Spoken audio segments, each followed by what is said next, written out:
thought the mind is everything. What you think, you become.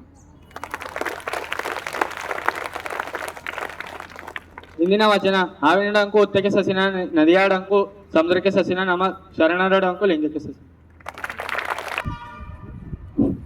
Good morning, student.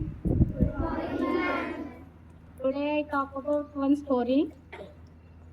The bundle of stick. Sorry, unity is a stick. What is the unity?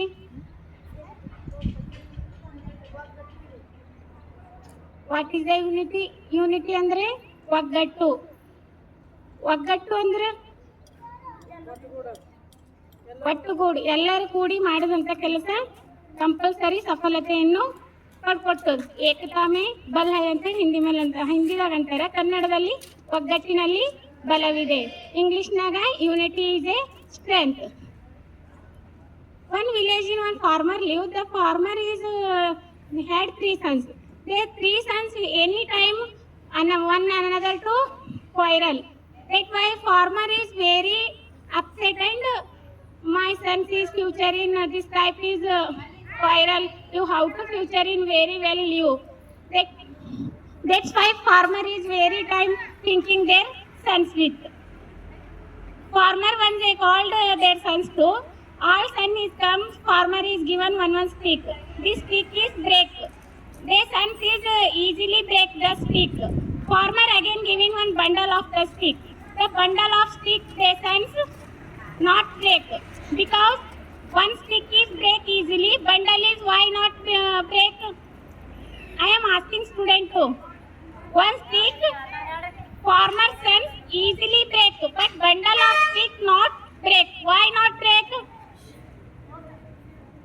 Bundle is very powerful and very strength. ಒಂದು stick ಅಂದರೂ ಈಸಿಯಾಗಿ ಮುರ್ಲಕ್ ಆಗ್ತದ. ಅದೇ ಬಹಳಷ್ಟು ಸ್ಟಿಕ್ಗಳು ಒಟ್ಟುಗೂಡಿಸಿ ಅದು ಬಹಳಷ್ಟು ಏನಾಗ್ತದ ಸ್ಟ್ರಾಂಗ್ ಆಗ್ತದ. ನಮಗೆ ಮುರಿಲಕ್ ಆಗ್ತದ.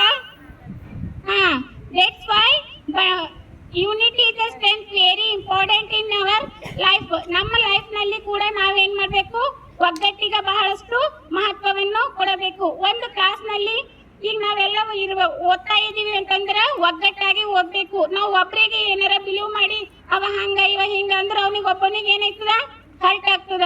ಅದಕ್ಕೆ ನಾವು ಗುಂಪಾಗಿ ಒಂದೇ ತರ ಎಲ್ಲರೂ ಒಂದೇ ತರ ಅಂತ ನಿಂತ್ಕೊಂಡೇವಂತಂದ್ರೆ ಏನಾಯ್ತದ, ಅಪ್ಪ ಕ್ಲಾಸ್ ಸ್ಟೂಡೆಂಟ್ ಬಹಳಷ್ಟು ಒಳ್ಳೆಯವ್ರ ಅಂತ ಹೇಳಿ ಏನಾಗ್ತದ, ನಿಮ್ದೇ ಹೆಸರು ಬರ್ತದಲ್ಲ, ಬರಲ್ಲ ಸ್ಟೂಡೆಂಟ್. ಅದಕ್ಕೆ ಏನ್ ಮಾಡ್ಬೇಕು, ಎಲ್ಲರೂ ಒಗ್ಗಟ್ಟಿನಿಂದ ಅಂದ್ರೆ ಎಲ್ಲರೂ ನಮ್ದ ಒಂದು ಕ್ಲಾಸ್ ನಲ್ಲಿ ಓದ್ತಾ ಇದ್ರಿ ಅಂದ್ರೆ ನೀವು ಒಂದು ಸಹೋದರ ಸಮಾನ, ಅಣ್ಣ ತಂಗಿ ಅಕ್ಕ ತಮ್ಮನ ತರ ಇದು ಒಂದು ಭಾವನೆ ನಮ್ಮಲ್ಲಿ ಬೆಳೆಸಿಕೊಂಡು ಇರಬೇಕು. Thank you for giving this opportunity.